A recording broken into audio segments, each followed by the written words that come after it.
real story behind COVID-19 in China and the geopolitical implications that ensue from that.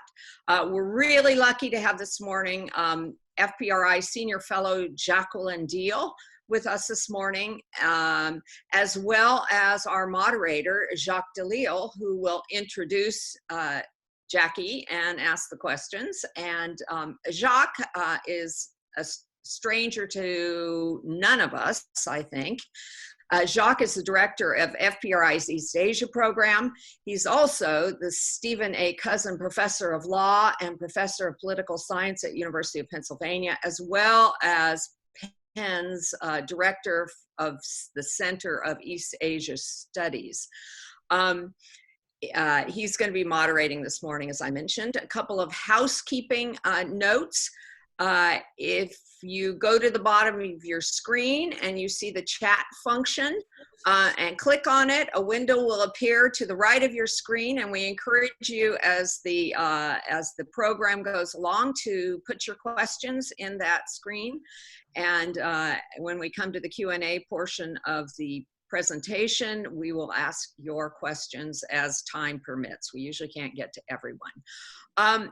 I would also like to draw your attention to the fact that Orbis, our quarterly journal, the spring edition is devoted to political warfare in East Asia. Our guest editor was, again, Jacques Delisle, who's with us here this morning. So if you haven't already taken a look at that, please do. And finally, I would be remiss if I didn't also thank those of you who are our supporters and donors and members, and to once again, like a broken record, tell you we cannot do what we do without you.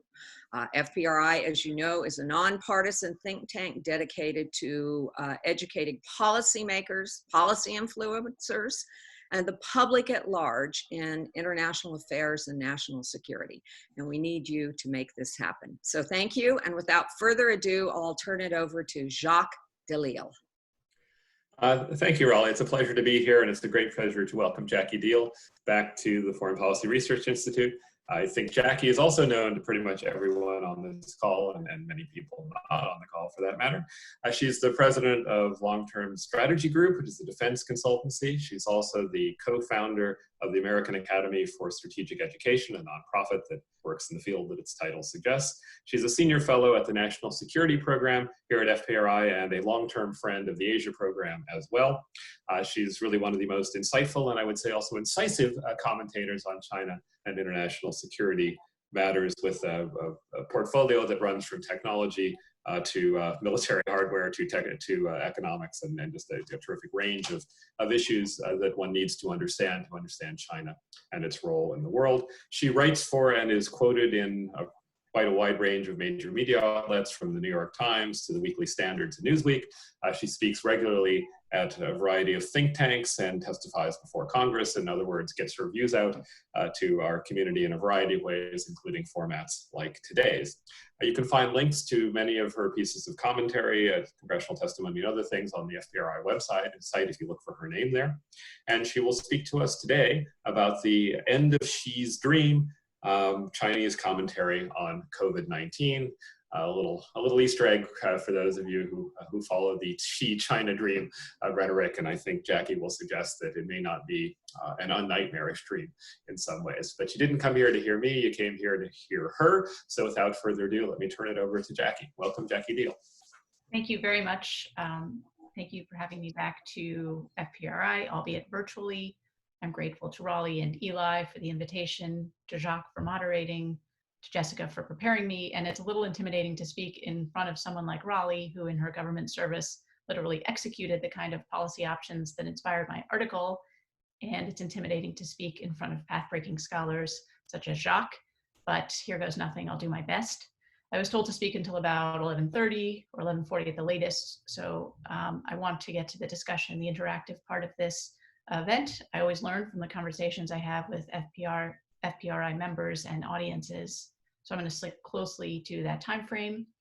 I wrote an article in the American Interest, perhaps it should have been in Orbis, but it was called "A Chastened China Girds for Conflict," and it was about the commentary in Chinese media among learned scholars and policy experts, Communist Party members, about what's happened since the coronavirus first broke out in Wuhan province late last year.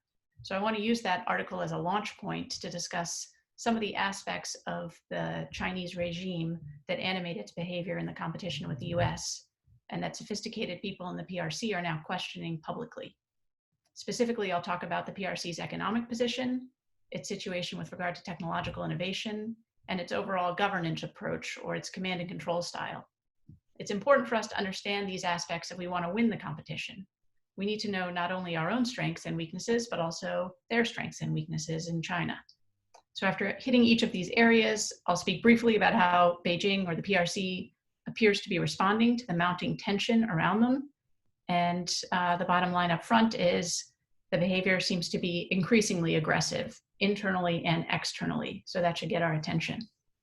A basic premise of the article I wrote is that American media and pundits have probably gone too far in the direction of congratulating or praising the Chinese Communist Party for clamping down and quote unquote controlling COVID-19, albeit after a belated start. That is what the Chinese propaganda machine wants us to believe. The party put out the line that it quote bought the world time by locking down Wuhan, and that its conduct offers lessons for everyone to follow. We absolutely should not take that line at face value. We know for a fact that instead of buying the world time through inaction and obfuscation, from not allowing scientists access to the virus to concealing its contagiousness, Beijing effectively guaranteed that the virus would spread into a pandemic. We also know that the Chinese regime invests significant resources in information management, political warfare, what it calls the international discourse contest. The aim is to advance the CCP's wealth and power by making belief in the inevitability of the PRC's rise a self-fulfilling prophecy. So the PRC is a very ambitious and capable competitor or opponent, but we make it stronger if we don't dig beneath the surface of its propaganda and its externally directed rhetoric. For this purpose, we can watch what the CCP does, as opposed to just listening to what it says, and we can avail ourselves of sometimes surprisingly revealing primary source material published on the Chinese internet. We can read it with a critical eye, including what Xi Jinping, the General Secretary of the Chinese Communist Party, or CCP, says when he's talking to fellow high-ranking party officials or to the Chinese people. My reading of the primary sources suggests that starting with the belated response to the novel coronavirus and proceeding to how the virus is affecting the rest of the world, there's actually a serious debate at the highest levels of the party about what Xi's regime has unleashed and whether it's going to come back to bite China in various ways. That may be why a document from the PRC's Ministry of State Security last month, warning of the need to prepare for war with the United States, was just leaked to Reuters. And that's perhaps why the day after I submitted my article to the editor, Sun Li-jun, the Public Security Ministry Vice Minister, who was sent to the virus epicenter Wuhan to investigate what went wrong with the initial response, was detained and is apparently being investigated. Why the Justice Minister, Fu Zhenghua, is not only retiring at 65, but giving up his party membership and being replaced with a Xi Jinping loyalist from Xi's days in Zhejiang province in the 2000s. So Xi appears to be tightening his grip, but he was provoked or may have felt extraordinary pressure to do so by developments such as the highly critical letter about the government's coronavirus response, released by a senior Red capitalist or party member and real estate mogul, Ren Zhiqiang. Ren has long-standing ties to Xi Jinping's close colleague and his anti-corruption guru, PRC Vice President Wang Qishan. So now he has disappeared. He said that the leadership was behaving like a clown, and he's far from the only well-connected person to speak out. It's also revealing that Xi took trips to Zhejiang province and Shaanxi province as soon as the COVID scare receded a bit. Zhejiang is Xi's power base, the place where he kind of rose as a party leader, and Shaanxi is of historic importance to him, as it's where his father, who was a PRC founding generation member, was from, and it's where he was sent down to do labor during the Cultural Revolution, and it's also a historic place for the Chinese Communist Party. So there's a lot of symbolism in those two trips. There's evidence that Xi is embattled and that there are dissenters within the system. If we're going to compete and win, again, we should be aware of this set of issues because it might suggest opportunities for the United States. So I want to focus again on three issues, three sets of areas where the criticisms have been fairly overt. One is on the economic situation inside and outside China. Two, again, is the situation with regard to technological innovation. And three is the CCP's governance style or command and control approach. And then I'll wrap up by talking about how the tension building up around these issues seems to be coming out in PRC domestic and foreign and defense policy. So first, on the economic situation, internally, as I wrote in my article, fairly high-ranking scholars, economists are saying things like, quote, due to the high degree of division of labor across divisions, division of labor and distribution of labor, most industries in China have very long supply chains across regions. Therefore, even if some factories in less affected areas were able to maintain normal operations during the lockdown, if only one of the links fails, the entire industrial chain will not work. So COVID has caused disruptions within China because of the protracted or extensive supply chains that have been constructed there. And this, the senior economist who I was quoting is not exactly a naysayer or a gloom and doom kind of fellow.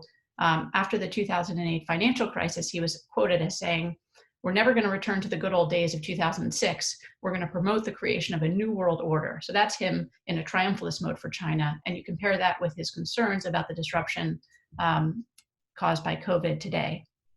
Another booster of the CCP, the co-founder of Alibaba, the major internet firm, Jack Ma, is the owner of the South China Morning Post, which recently editorialized, "Even as factories reopen, headwinds are still severely buffeting the economy, and the scale of the pandemic-related unemployment alone points to an uphill slog to rebuild sales."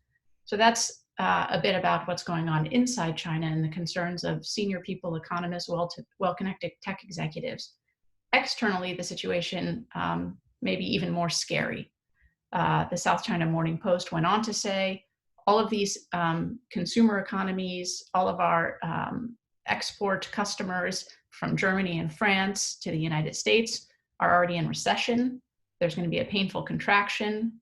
Japan and the United States have begun to incentivize their firms to relocate supply chains or factories out of the mainland. Another prominent Chinese economist said on China's CCTV that she was worried about the quote unquote partition of the world or deglobalization even before coronavirus. And now she says that trend seems to be exploding like a fuse. At a deeper level, so there's the issue of decoupling or the fracturing of China from important markets and customers for its goods, which is essential, has been essential to its economic model and growth to date. At a deeper level, what one scholar pointed out is, quote, the problem of survival. Again, and this is a Chinese Academy of Social Sciences economist. The question he posed is, do we have enough basic strategic materials, such as food and oil, to ensure that we can continue to survive, especially if the world becomes decoupled? China is a net energy importer and a net food importer, and many people there noticed that some of their primary suppliers from Kazakhstan and Vietnam to Russia suspended exports because of the coronavirus. Xi Jinping's speeches about the coronavirus, which began, his first public address was in late January, and then in early February, he was stressing and has stressed since then the importance of ensuring that the virus response does not disrupt the work of spring farming across China. And he continues to speak about that priority, so it's clearly a concern, the issue of food supply. What are the options that Chinese economists and strategists propose in a world where maybe decoupling is underway, China's secure access to important energy and food resources is no longer assured? There's a range of responses that are being proposed. Some people are proposing a hard line. Another Chinese Academy of Social Sciences scholar says, quote, for countries such as the United States, India, Australia, the United Kingdom, and Sweden that threaten to sue for compensation, referring to the fact that some external countries have talked about initiating legal action for damages against the Chinese Communist Party for COVID.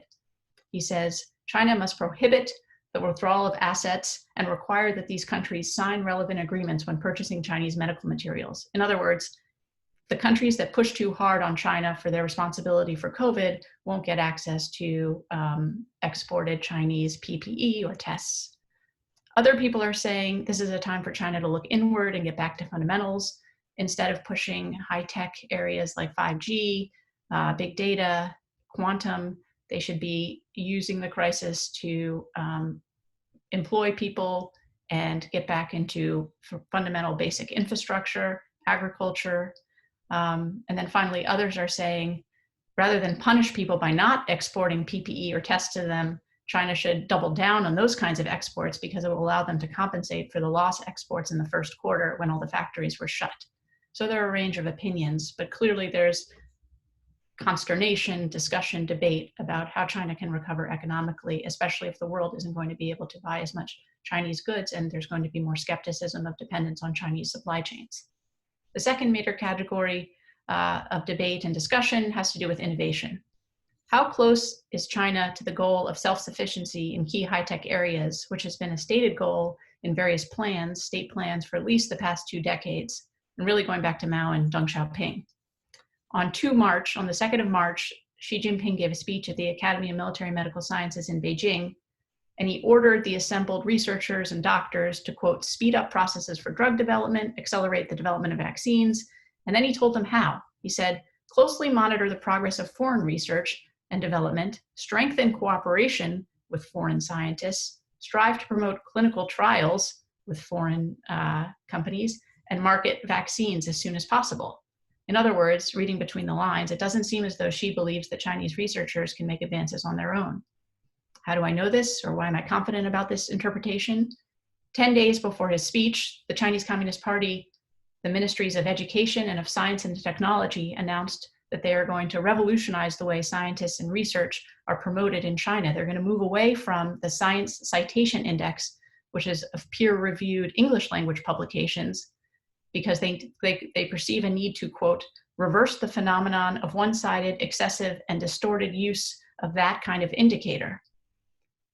The South China Morning Post described the development as the party's, quote, biggest shakeup of research and development policy in decades, and traced it to, quote, the sluggish response of the scientific community to the COVID-19 outbreak.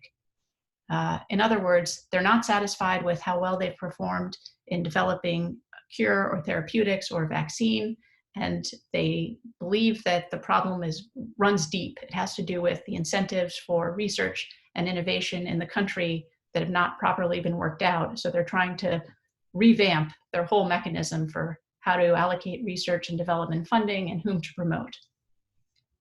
This is part of a bigger pattern and a bigger problem for the PRC. More than 80% of Chinese spending on R&D goes to applications or product development rather than on to basic research, whereas in the West and other advanced countries, more than twice as much proportionally of their R&D expenditure is spent on basic research. And the quality of China's spending on R&D across the board has been put into question. There's issues with the transparency of the funding, the quality of peer review, the integrity of labs and academia. There was another big plagiarism scandal involving a Chinese university last month, a senior scholar there. So it's not clear how revising the Science Citation Index is going to fix all that. So it's a problem that remains out there. And up until this point, China has relied partly or maybe mainly on the 1,000 Talents program of bringing overseas talents, Chinese people or others who are educated abroad and work in foreign labs back to China. If the world again decouples as a result of coronavirus, or if there's increased skepticism about working with China, that's a very big problem for Beijing. The final area I wanted to discuss is the area of command and control in governance or in military affairs, both. In a highly centralized top-down system like that of the Chinese Communist Party state, bad news travels slowly, and local or lower level officials or officers don't want to make decisions for which they could be blamed, targeted, punished. Chinese elites know that as long as the party maintains its monopoly on power, they can't fix this problem of faulty incentives and slow-moving information. Xi's early March speech talked about the need to, quote, improve the early warning and forecasting mechanism for epidemic prevention and control, capture information in a timely and effective manner, and take timely response measures. He wouldn't have needed to tell cadres this, or to enjoin them to, quote, study and establish a command action and support system for scientific research, prepare emergency action guides during ordinary times, and start quickly in emergency situations if the regime had acted well or nimbly. This is probably as close as Xi could have come to acknowledging the PRC's fatal delay. And this is going to be a persistent problem. It already is. In the wake of the SARS contagion 17 years ago, the party established a nationwide network of CDC cells that were tasked with reporting on any outbreaks at the local level. Nonetheless, COVID-19 was clearly not detected and then suppressed with early action, and this catastrophe is only going to exacerbate the regime's problems with timely coordination and responding. There was a Chinese military strategist, Luo Yuan, who wrote about this. He did a kind of retrospective on what we can learn from COVID-19 so far in Chinese. And he said, what lower level official will be willing to make a decision about anything important in the wake of the coronavirus experience? All the senior people from Wuhan have been detained and stripped of their positions. Another civilian commentator, another scholar said, emergency response is currently a priority in China because of recent events, but going forward, quote, everyone knows that once something loses the attention and support of the main leaders of the Chinese Communist Party and government at all levels in China, it will be very difficult to handle it well. In other words, the PRC could easily spawn another pandemic down the road. There's no confidence that the system can improve or learn from this. So where does that leave Xi Jinping? Where does that leave us? So far, it seems as if these problems in the area and the stress and tension building up in the areas of economics, innovation, the whole government structure of the CCP are leading to more aggressive behavior both at home and abroad. From the start of the epidemic, just to begin at home, Xi Jinping has linked it to the threat of political and social unrest. He turned to and upgraded the PRC's grid management system for domestic surveillance, relying on thousands or tens of thousands, depending on the place, local agents in every city.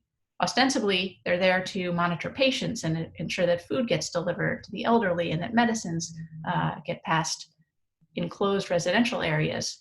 But really, they're the party's eyes and ears on the ground. They're monitoring what people say, what they do, to whom they speak. Xi gave the game away with his earliest public guidance on COVID-19 in late January, when he stressed the importance of leading public opinion and maintaining, quote, the overall stability of society, in the same breath as he talked about curbing the epidemic's spread and treating patients. In remarks to elites over the next 2 months, Xi repeatedly mentioned the potential for, quote, social disorder and, quote, psychological problems among the people created by the virus. He was worried about how the virus could endanger social stability. And other official sources have elaborated on the emergence of, quote, negative rumors that need to be fought by the party and its information management apparatus. There's talk of needing to accurately identify, crack down, and fight the culprits who spread these rumors, like that tragic doctor, Dr. Li, who was punished for spreading a rumor that there was a new contagion going around when he spoke up in late December. More recently, the warning has been that people who've lost loved ones or who have suffered greatly could have psychological problems and need attention from the state. And there's been a very vicious response to a woman named Fang Fang, who was a diarist who lived in Wuhan and who produced a daily account of what life was like during the pandemic, in which she was openly critical of the way that the state handled it. She has been targeted viciously, I would say, on the Chinese internet for, quote unquote, airing the party's dirty laundry or China's dirty laundry to the world, because her diary got attention, not just in China, but internationally, and now it's going to be translated into English. So that brings me to the response of the Communist Party in the face of this buildup of pressure at home abroad. Xi Jinping has implicitly endorsed a new kind of wolf warrior turn in the diplomacy of leading Ministry of Foreign Affairs officials and spokespeople, ambassadors on Twitter. There have been explicit references in the Global Times and other Chinese media outlets to cutting off supplies of critical materials to states that push too hard on the question of the origins of the virus in Wuhan. Less reported, but as important, is the increasing tempo of PLA forays into disputed waters and airspace from the East China Sea and the Taiwan Strait to the South China Sea, where the PRC has just designated new administrative zones in disputed island areas. And these overt offensives are complemented maybe by a more insidious ploy. Chinese diplomats and business people are going around the world extolling traditional Chinese medicine and propounding the PRC's, quote, health Silk Road as part of its new Silk Road, One Belt, One Road initiative.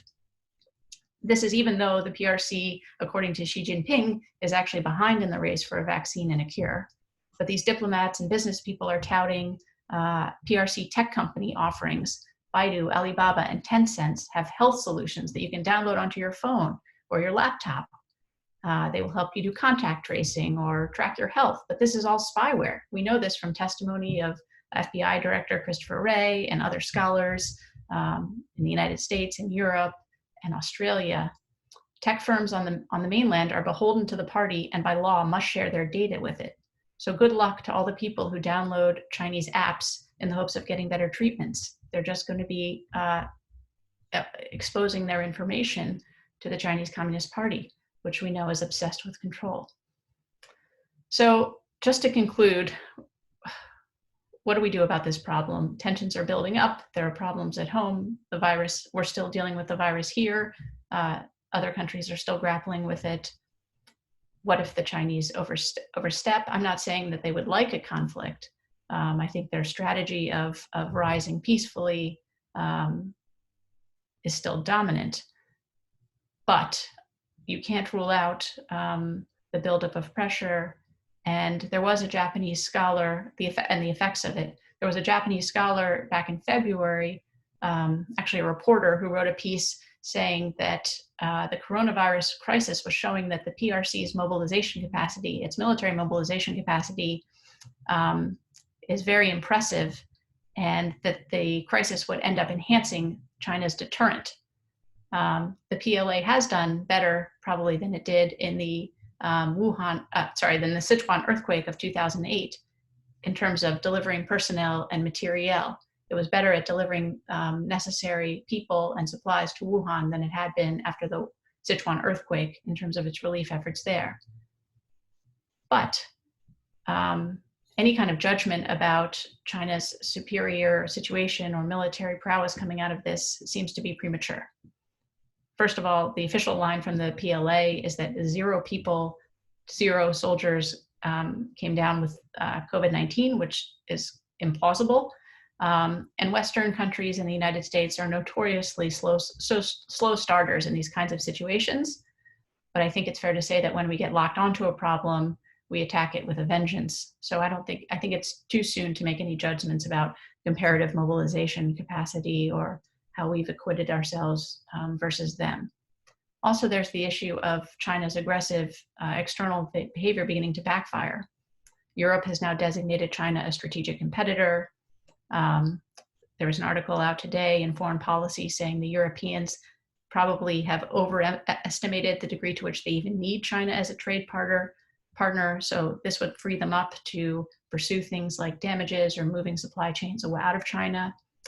Again, Japan and the United States are already on that path. The Chinese seem to be particularly sensitive to the fact that back at the time of the Boxer Rebellion at the turn of the 19th century, there was an 8-nation coalition, they say, targeted China and preyed upon it when it was weak at the end of the Qing dynasty. And now they're calling it an 80-nation coalition that seems to be coming together potentially to sue China or the Chinese Communist Party for damages as a result of COVID. So all of this further increases the pressure on Xi and may eventually, I think, the optimistic view would be it helps those within the system who are worried about the policies undertaken and the lack of progress relative to Chinese goals. It will help them make the case that he's gone just too far in his consolidation of power. But that's a question for us to continue to track. All right, well, I think I'll stop there. I see a lot of questions and I'm eager to hear from you. So thank you very much. And Jacques, do you want to? Yeah, I'll field the questions. Thank you, Jackie. It's a terrific set of issues and ideas to chew on. We have a bunch of questions coming in. It's going to try and group some of them or distill them a little bit. So one thing that you raised very near the end of your talk was this concern about whether Xi Jinping's way of governing is failing and is producing some significant pushback. You touched upon that earlier in the talk as well. How big a risk do you think Xi Jinping is running? Are we facing a situation, as one of our audience asked, where he's either going to need to readjust considerably or could even be unable to fulfill his dream of going well beyond 2 terms in the top positions? Is this an existential threat to the Xi leadership, in other words?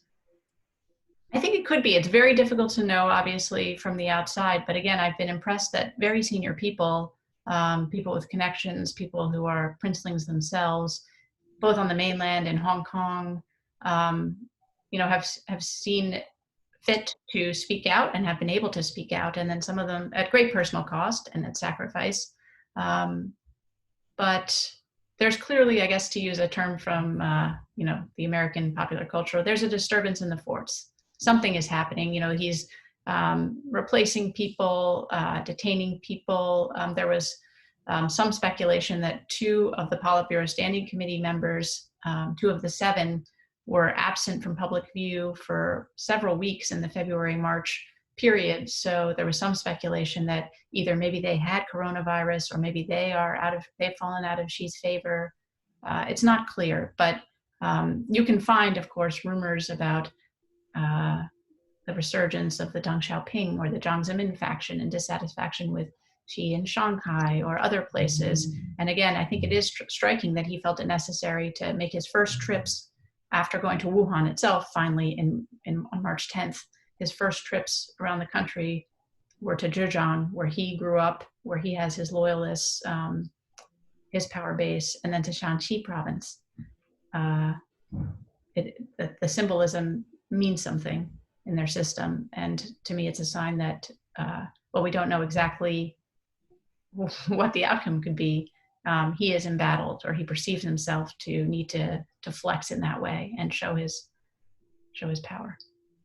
And it does seem that there's a particular resonance there, because some of the critique you were pointing to and that you summarized so well for us are critiques that focus on almost the defining characteristics of Xi, the more assertive foreign policy that's creating collisions with other states, and the centralization of power and the suppression of unwanted information. To some extent, those are in traits, but I think most people would say they're very much Xi characteristics. And if those are being blamed for the problem, then you've got that feature of this phenomenon. So there's a few questions about the economic issues, which you began your talk with. And to summarize a couple of them, the question basically is, the immediate signs are that China may not be doing so badly, right? So we see the reports of factories getting back to work. We see reports of Chinese exports actually ticking up a little bit in the last month compared to baselines that were a good deal more negative. Chinese trade surplus is in place. Now, that can all be consistent with a troubled story, but a few of our questioners are basically asking how you reconcile those. Yeah, I mean, I saw that too, the news that China's exports grew. Their imports fell dramatically, though. And I think one of the explanations for the rise in exports was, first of all, it was coming from such a low nadir after the first quarter and the pandemic that, a rise of 15% or 3.5% isn't huge in absolute terms. And this could be kind of pent up orders that were placed and delayed, or PPE orders. So I think to some extent it's premature to say this is an unfolding story. As I mentioned, the West is kind of a slow starter, but maybe there is some depth to the idea that we are not going to just rely on Chinese supplies of vital goods.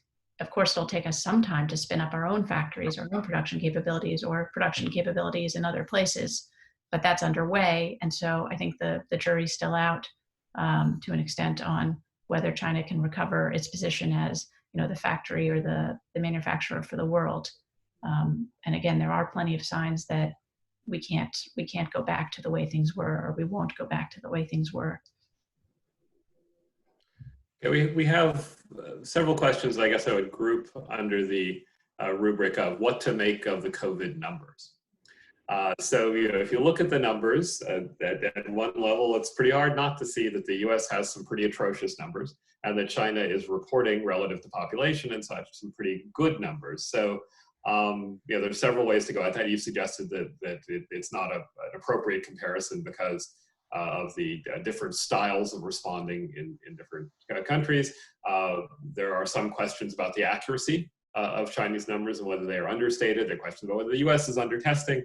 So there's a lot of stuff out there, and if one were to try to do, this is embellishing on the questions a little bit, but if one were to try to do some assessment of what kinds of systems respond either well or quickly, which are not quite the same thing, and what ones don't, we have some pretty mixed patterns. So in South Korea and Taiwan have done quite well. Singapore did well until it didn't. Vietnam's done pretty well. Europe is a very mixed story. So I guess it boils down to two questions. One is, how skeptical should we be about the numbers coming out of China? And how should we assess what is a good response and a poor response? Maybe from a public health perspective, but more in your wheelhouse, what it means for domestic politics and international politics in the big players? Well, on the first question, I think we should be very, very skeptical of the numbers. As I said, the official line out of Beijing is nobody in the PLA was infected, even though there are significant PLA facilities in Wuhan and other places that were hard hit by the epidemic, even according to Chinese numbers. There was the famous effort to track the number of funeral urns that were being delivered to funeral homes in Wuhan, which suggested that, again, the number of deaths in the period in question was way higher than the official numbers would suggest. My back of the envelope calculation, just from the number of medical personnel who, again, the PLA was bragging about sending in, and the rate of patients that those personnel could treat in a shift, suggested that there were many more patients being treated than the official numbers by an order of magnitude. So, I mean, either something very weird is happening in the PRC that doesn't apply anywhere else in the world except for, I guess, Turkmenistan and North Korea, or they have a significantly bigger problem than they've let on, just in terms of the math and the numbers. And I think this gets into the next response, how to judge, how to assess their response versus the rest of the world and what the implications are. I think, because in part they didn't allow scientists to have access to the virus for so long, and the data is in some sense then still coming in. In some ways, this is still so new. We don't even know how, I don't think, because we don't understand whether there is such a thing as herd immunity, or whether once you have antibodies, they help you resist COVID, or whether you're just as susceptible. We don't know, I guess, how fast the virus is mutating. I think because there's such a high number of fundamental questions, and I'm not a scientist, but from what I read, it's very difficult to judge what the right approach is, given that we don't know so much still at this late date, relatively late date, about what we're facing in COVID-19. How can we judge what the right approach is, or what's a stable solution? How do we know that the places that appear to be doing now aren't going to have second or third waves that come back to bite them? And certainly, the Chinese line is that sort of anything that happens from here on down the road must be the result of people coming back to China or coming in from abroad who are infected. But again, since we can't count on the Chinese, we don't trust the Chinese numbers to begin with, I don't think we can assume that any further flare-ups in China are just the result of people who've traveled into China, especially since, as far as we know, they're putting everyone, and they say they're putting everyone in quarantine for 14 days when they come into the country. And we've seen some very ugly behavior towards migrant populations, immigrant populations, and Chinese themselves, the people who've been the victims of this disease in Guangzhou and in Heilongjiang province, in Wuhan itself, being barricaded into their homes, really inhumane, cruel treatment, racism against people of African descent in Guangzhou, the Chinese ambassador in Russia telling people that China doesn't want overseas Chinese in Russia to go back home to the mainland. So, I think we have to factor all those variables into our assessment and wait till we understand more about what the long-term prognosis is and what the situation with this contagion is. Just one quick anecdote. I was in a major Chinese city, actually Shanghai, shortly after the SARS epidemic many years ago. I was talking to an American official there, and at that point, when SARS had just started, they reported that there were a total of 2 foreigners in Shanghai that were suffering from SARS, and the consulate said they knew of 3 Americans in Shanghai who were suffering from SARS. What were the odds that 3 of the 2 foreigners would be Americans? So a little bit of interesting math there. So one other piece in this that has been striking in the Chinese coverage, you've gone into some depth on kind of Chinese criticism. Chinese were critical of the Chinese response. Well, one feature in Chinese media has been to be extremely critical of the American response, right? What's going on in the US is your own failing. So how do you interpret the Global Times and other folks making so much out of the apparent failures of the U.S. response? Is this an attempt to reshift the blame that's coming at them from the Trump administration and from others outside China? Or is this a kind of political system, soft power competition targeted at domestic audiences? What's your take on that?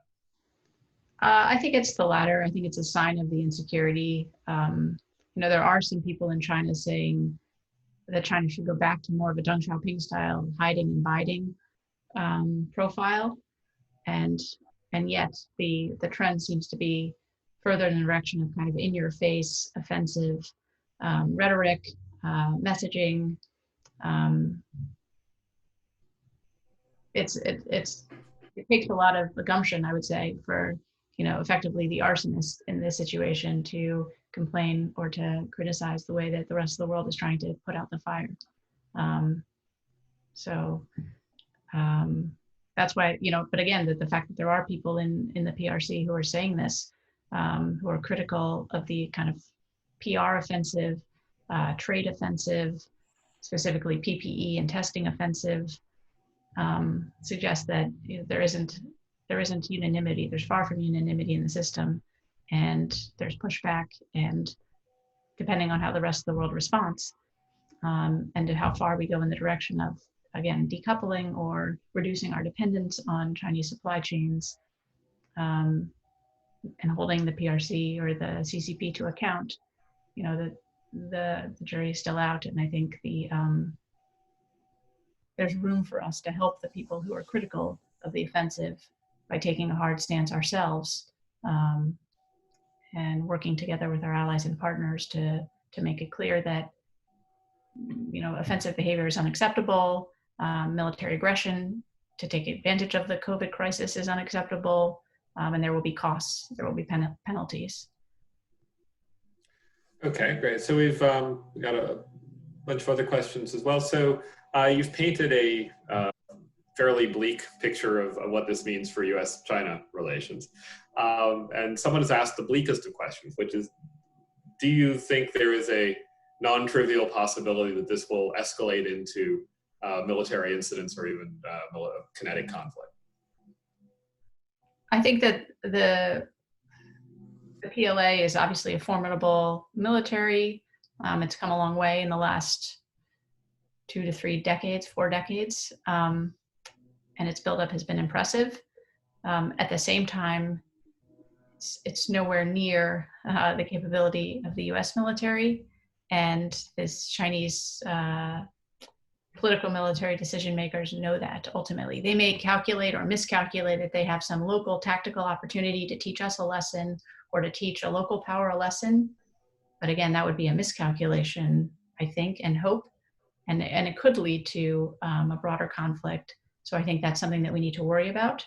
I saw a piece just the other day. It was anonymous, but it was circulating on Chinese military intellectual websites saying, what would happen to us if the US decided to attack us sometime in the next 2 decades? So the implication from the headline was, we don't want that to happen, and our strategy is to deter it. And one of the points was, we need to have more of the capability to do intercontinental range strikes and attacks, and that would help deter the United States from even thinking about attacking us. But right now, today, there is a major asymmetry in that area. The Chinese are talking about releasing their new H-20 bomber later this year, but we've been sending B-1s and B-52s and our bombers to Guam and to Japan, and we have the capabilities to reach out and strike if necessary, to defend our allies, to defend the United States, and they're at a deficit. So I think their overall calculation is that the correlation of forces for a major war is not in their favor. But again, they could miscalculate or think that they have some local opportunity. They could misjudge our resolve. They could misjudge a regional rival. So that's always a danger, and you can't rule it out, especially when things appear not to be going well. There's pressure building up in the system. I'm sure there's frustration. We've got a couple of questions that pick up on the comment you made about sort of reactions to outsiders coming back into China, including Chinese returning from Russia. So got one question about whether you are aware of a Chinese policy that requires visitors from Russia to present a negative COVID test upon arrival within 48 hours. And more generally, what the whole COVID business is meaning for China-Russia relations.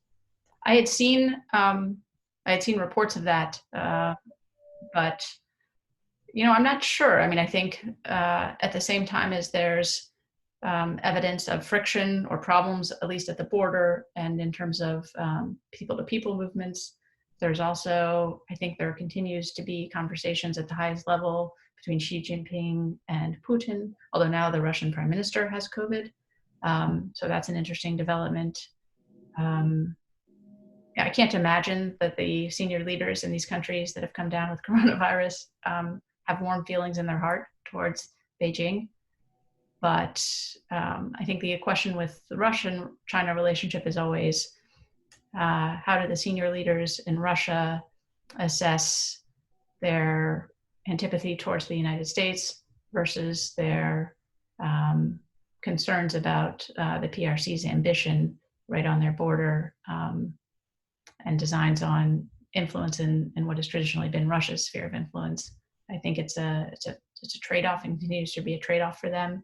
Over the long term, to me, it seems clear that Russia's natural rival is not the United States, but the PRC. But I don't know if that's a judgment that's really shared in Moscow yet. So it remains to be seen.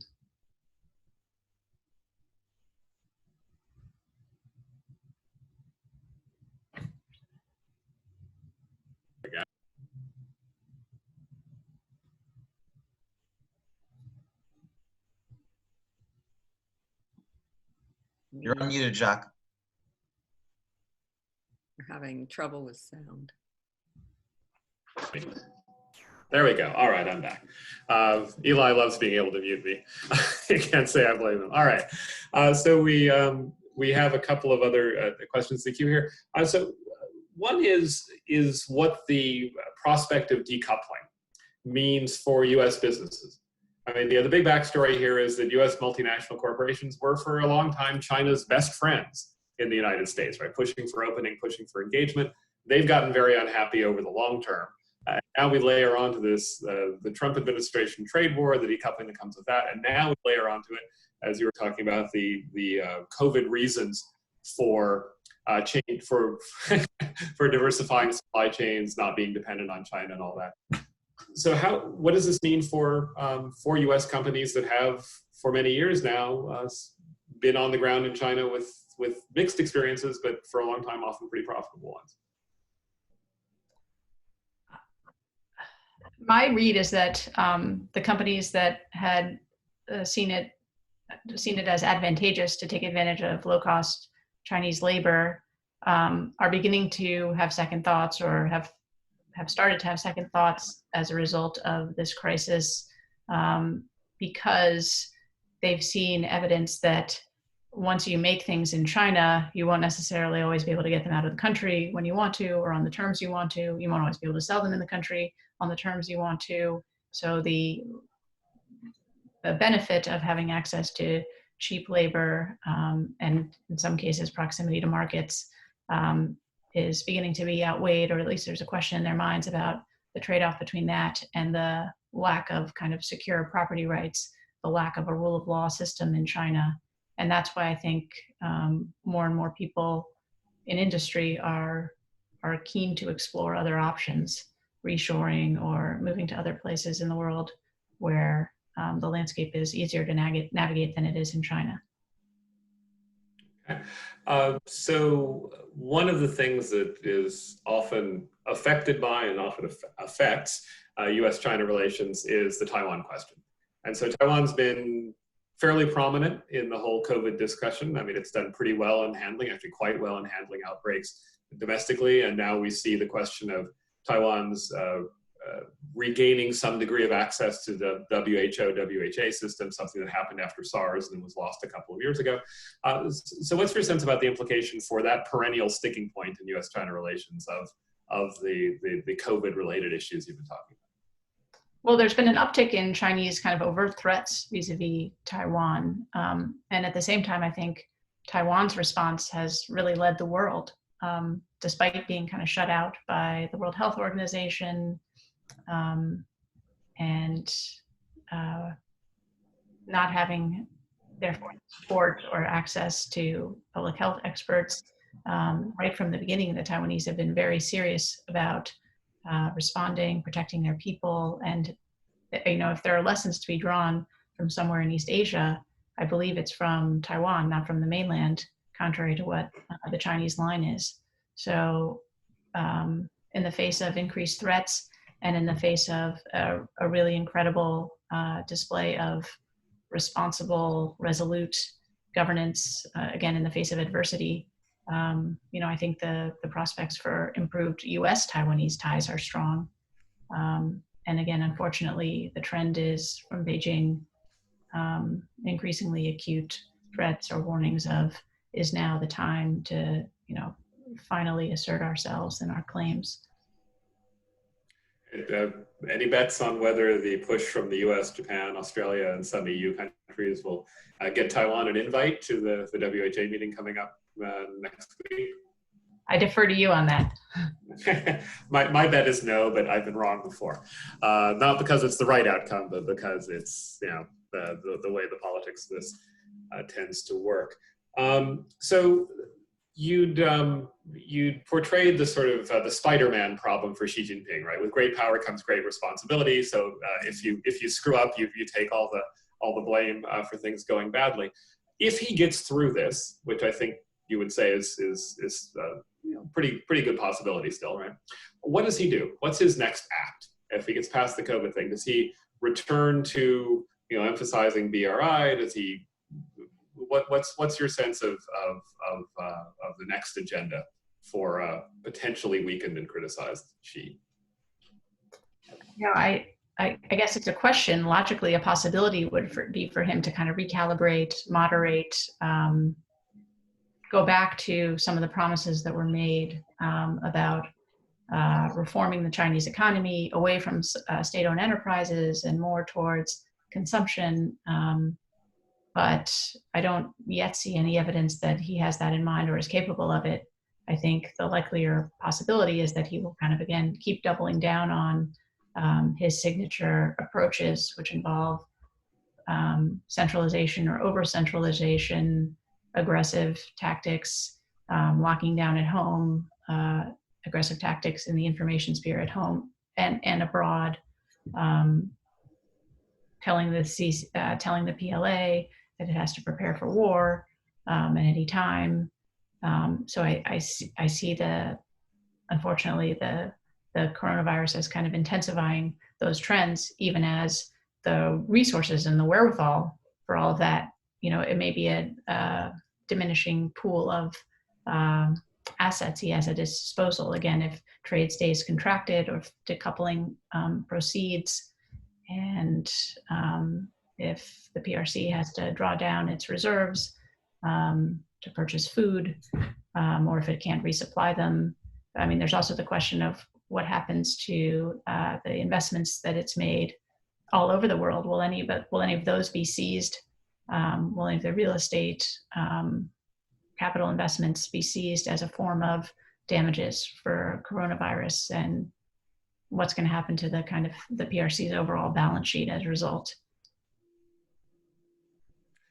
So someone tongue-in-cheek perhaps asked on your list of concerns about Baidu and Tencent and Alibaba and the various kinds of tracking things for health, concerns about Chinese software. Question is, does that extend to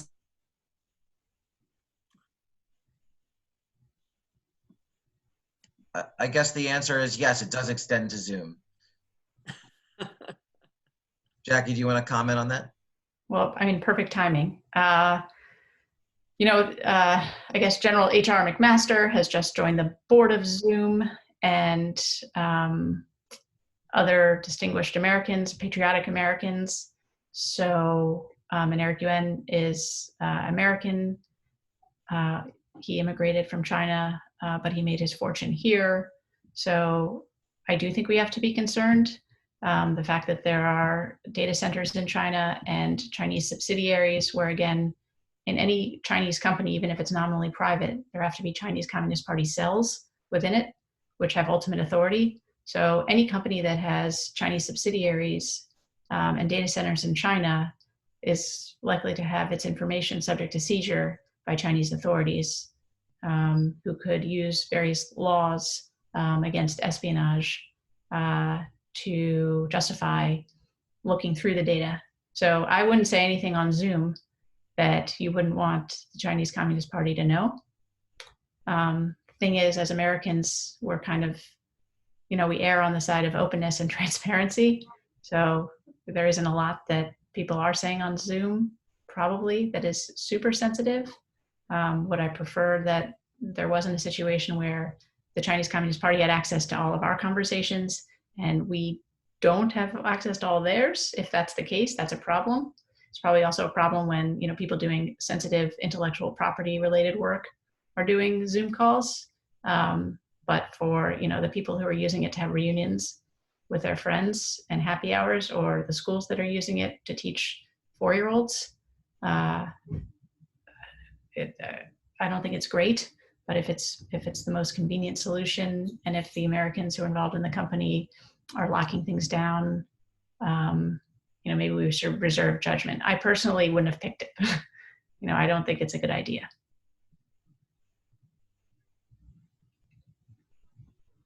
Jackie, thank you for that. We're going to turn it back over to Raleigh Flynn, who will take us home. Thanks.